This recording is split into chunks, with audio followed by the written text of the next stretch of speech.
बारामती उपचुनाव पर कांग्रेस के प्रदेश अध्यक्ष हर्षवर्धन सपकाल ने कहा, आइडियोलॉजिकल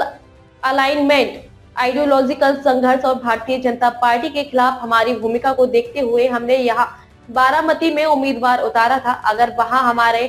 अलायंस पार्टनर चुनाव नहीं लड़ते तो हम लड़ने के लिए तैयार हैं। इसका विरोध किया जाना चाहिए। बारामती में वैचारिक संघर्ष, वैचारिक लड़ाई और भारतीय जनता परिषद के खिलाफ में हमारी जो भूमिका है उस भूमिका को लेकर हमने यहाँ उम्मीदवार उतारा था। हमारा वहाँ अलायंस जो हमारे पार्टनर थे वो यदि चुनाव नहीं लड़ते तो हम लड़ने के लिए तैयार हैं, मगर हर हाल में उसका विरोध होना चाहिए। भारतीय जनता पार्टी जो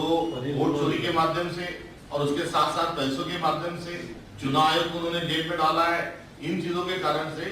जो चुनावी प्रक्रिया जो है चुनाव प्रक्रिया में बहुत अफरा-तफरी और गलत चीजें वो कर रही है। ये चीज का भी उसमें अहम भूमिका रही और इसके चलते हमने वहां नॉमिनेशन हमारा डाला था और हाल में हमें चुनाव लड़ना ही चाहिए था, मगर कल से वहां पर राष्ट्रवादी के जो सारे जो नेता है अजित पवार जी की और कांग्रेस के रिश्तों की सौगात देते हुए सहानुभूति और जो एक्सीडेंट हुआ है उस एक्सीडेंट के को लेकर जो माहौल है, श्रद्धांजलि का जो पूरा एक जज्बा है, उसको ध्यान में रखते हुए उन्होंने बार बार लगातार हमसे पिछले 24 घंटों में जो संपर्क किया है, बातचीत की है, उसको लेकर हमने सारे हमारे पार्टी में उसको लेकर चर्चा की और उसके साथ साथ